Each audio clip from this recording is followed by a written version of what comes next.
या देवी सर्वभूतेषु मां ब्रह्मचारिणी रूपेण संस्थिता। नमस्तस्यै नमस्तस्यै नमस्तस्यै नमो नमः। श्री दुर्गा सप्तशती दूसरा अध्याय। देवताओं के तेज से देवी का प्रादुर्भाव और महिषासुर की सेना का वध। महर्षि मेधा बोले, प्राचीन काल में देवताओं और असुरों में पूरे 100 वर्षों तक घोर युद्ध हुआ था। उनमें असुरों का स्वामी महिषासुर था और देवराज इंद्र देवताओं के नायक थे। इस युद्ध में देवताओं की सेना परास्त हो गई थी और इस प्रकार संपूर्ण देवताओं को जीतकर महिषासुर इंद्र बन बैठा था। युद्ध के पश्चात हारे हुए देवता प्रजापति श्री ब्रह्मा जी को साथ लेकर उस स्थान पर पहुंचे जहां पर कि भगवान शंकर विराजमान थे। तब देवताओं ने अपनी हार का सारा वृतांत भगवान श्री विष्णु और शंकर जी से कह सुनाया। वह कहने लगे, हे प्रभु, महिषासुर सूर्य, इंद्र, अग्नि, वायु, चंद्रमा, यम, वरुण तथा अन्य देवताओं के सब अधिकार छीनकर सबका अधिष्ठाता स्वयं बन बैठा है। उसने समस्त देवताओं को स्वर्ग से निकाल दिया है। वह मनुष्यों की तरह पृथ्वी पर विचर रहे हैं। दैत्यों की सारी करतूत हमने आपको सुना दी है और आपकी शरण में इसलिए आए हैं कि आप उनके वध का कोई उपाय सोचें। देवताओं की बातें सुनकर भगवान श्री विष्णु और शंकर जी को दैत्यों पर बड़ा गुस्सा आया। उनकी भौहें तन गईं और आंखें लाल हो गईं। गुस्से में भरे हुए भगवान विष्णु के मुख से बड़ा भारी तेज निकला और उसी प्रकार का तेज भगवान शंकर, ब्रह्मा और इंद्र आदि दूसरे देवताओं के मुख से प्रकट हुआ। फिर वह सारा तेज एक में मिल गया और तेज का पुंज वह ऐसे दिखता था जैसे कि एक जाज्वल्यमान पर्वत हो। देवताओं ने देखा कि उस पर्वत की ज्वाला चारों ओर फैली हुई थी और देवताओं के शरीर से प्रकट हुए तेज की किसी अन्य तेज से तुलना नहीं हो सकती थी। एक स्थान पर इकट्ठा होने पर वह तेज एक देवी के रूप में परिवर्तित हो गया और अपने प्रकाश से तीनों लोकों में व्याप्त जान पड़ा। वह भगवान शंकर का तेज था। इससे देवी का मुख प्रकट हुआ। यमराज के तेज से उसके सिर के बाल बने। भगवान श्री विष्णु के तेज से उसकी भुजाएं बनी। चंद्रमा के तेज से दोनों स्तन और इंद्र के तेज से जंघा और पिंडली तथा पृथ्वी के तेज से नितंब भाग बना। ब्रह्मा जी के तेज से दोनों चरण और सूर्य के तेज से उनकी अंगुलियां पैदा हुई और वसुओं के तेज से हाथों की अंगुलियां और कुबेर के तेज से नासिका बनी। प्रजापति के तेज से उसके दांत और अग्नि के तेज से उसके नेत्र बने। संध्या के तेज से उसकी भौहें और वायु के तेज से उसके कान प्रकट हुए थे। इस प्रकार उस देवी का प्रादुर्भाव हुआ था। महिषासुर से पराजित देवता उस देवी को देखकर अत्यंत प्रसन्न हुए।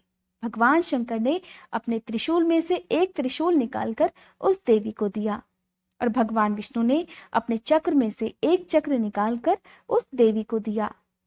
वरुण ने देवी को शंख भेंट किया। अग्नि ने उसे शक्ति दी। वायु ने उसे धनुष और बाण दिए। सहस्त्र नेत्रों वाले श्री देवराज इंद्र ने उसे अपने वज्र से उत्पन्न करके वज्र दिया और ऐरावत हाथी का 1 घंटा उतारकर देवी को भेंट में दिया। यमराज ने उसे काल दंड में से एक दंड दिया। वरुण ने उसे पाश दिया। प्रजापति ने स्फटिक की माला दी और ब्रह्मा जी ने उसे कमंडल दिया। सूर्य ने देवी के समस्त रोमों में अपनी किरणों का तेज भर दिया। काल ने उसे चमकती हुई ढाल और तलवार दी तथा उज्जवल हार और दिव्य वस्त्र उसे भेंट किए और इनके साथ ही उसने दिव्य चूड़ामणि दी, 2 कुंडल, कंकण, उज्जवल अर्धचंद्र, बाहों के लिए बाजूबंद, चरणों के लिए नुपुर, गले के लिए सुंदर हंसली और अंगुलियों के लिए रत्नों की बनी हुई अंगूठियां उसे दी। विश्वकर्मा ने उनको फरसा दिया और उसके साथ ही कई प्रकार के अस्त्र और अभेद्य कवच दिए। इसके साथ ही उसने उसे कभी न कुम्हलाने वाले सुंदर कमलों की मालाएं भेंट की। समुद्र ने सुंदर कमल का फूल भेंट किया। हिमालय ने सवारी के लिए सिंह और तरह तरह के रत्न देवी को भेंट किए। यक्षराज कुबेर ने मधु से भरा हुआ पात्र और शेषनाग ने उन्हें बहुमूल्य मणियों से विभूषित नागहार भेंट किया। इसी तरह दूसरे देवताओं ने भी उसे आभूषण और अस्त्र देकर उसका सम्मान किया। इसके पश्चात देवी ने उच्च स्वर से गर्जना की। उसके इस भयंकर नाद से आकाश गूंज उठा। देवी का वह उच्च स्वर से किया हुआ सिंहनाद समा न सका। आकाश उसके सामने छोटा प्रतीत हो रहा था। उससे बड़े जोर की प्रतिध्वनि हुई, जिससे समस्त विश्व में हलचल मच गई और समुद्र कांप उठे। पृथ्वी डोलने लगी और सबके सब पर्वत हिलने लगे। देवताओं ने उस समय प्रसन्न होकर सिंह वाहिनी जगतमयी देवी से कहा, हे देवी, तुम्हारी जय हो। इसके साथ महर्षियों ने भक्तिभाव से विनम्र होकर उनकी स्तुति की। संपूर्ण त्रिलोकी को शोक मग्न देखकर दैत्यगण अपनी सेनाओं को साथ लेकर और हथियार आदि सजाकर उठ खड़े हुए। महिषासुर के क्रोध की कोई सीमा नहीं थी। उसने क्रोध में भरकर कहा, ये सब क्या उत्पात है? और फिर वह अपनी सेना के साथ उस ओर दौड़ा जिस ओर से भयंकर नाद का शब्द सुनाई दिया था, और आगे पहुंचकर उसने देवी को देखा, जो कि अपनी प्रभा से तीनों लोकों को प्रकाशित कर रही थी। उसके चरणों के भार से पृथ्वी दबी जा रही थी। माथे के मुकुट से आकाश में एक रेखा सी बन रही थी और उसकी धनुष की टंकार से सब लोग क्षुब्ध हो रहे थे। देवी अपनी सहस्त्रों भुजाओं को संपूर्ण दिशाओं में फैलाई खड़ी थी। इसके पश्चात उनका दैत्यों के साथ युद्ध छिड़ गया और कई प्रकार के अस्त्र शस्त्रों से सबकी सब दिशाएं उद्भाषित होने लगीं। महिषासुर की सेना का सेनापति चिक्षुर नाम का एक महान असुर था। वह आगे बढ़कर देवी के साथ युद्ध करने लगा और दूसरे दैत्यों की चतुरंगिणी सेना साथ लेकर चामर भी लड़ने लगा। 60,000 महारथियों को साथ लेकर उदग्र नामक महादैत्य आकर युद्ध करने लगा और महाहनु नाम का असुर 1 करोड़ रथियों को साथ लेकर, असिलोमा नामक असुर 5 करोड़ सैनिकों को साथ लेकर युद्ध करने लगा। वाशकल नामक असुर 60 लाख असुरों के साथ युद्ध में आ डटा। विडाल नाम का असुर 1 करोड़ रथियों सहित लड़ने को तैयार था। इन सब के अतिरिक्त और भी हजारों असुर हाथी और घोड़ा साथ लेकर लड़ने लगे और इन सब के बाद महिषासुर करोड़ों रथों, हाथियों और घोड़ों सहित वहां आकर देवी के साथ युद्ध करने लगा। सभी असुर तोमर, भिंदीपाल, शक्ति, मूसल, खड्गों, फरसों, पट्टियों के साथ रणभूमि में देवी के साथ युद्ध कर रहे थे। कई शक्तियां फेंकने लगे और कोई अन्य शस्त्रादि।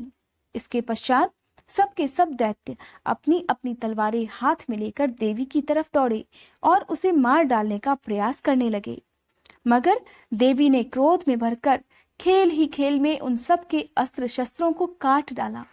इसके पश्चात ऋषियों और देवताओं ने देवी की स्तुति आरंभ कर दी और वह प्रसन्न होकर असुरों के शरीरों पर अस्त्र शस्त्रों की वर्षा करती रही। देवी का वाहन सिंह भी क्रोध में भरकर दैत्य सेना में इस प्रकार विचरने लगा मानो वन में दावानल फैल रहा हो।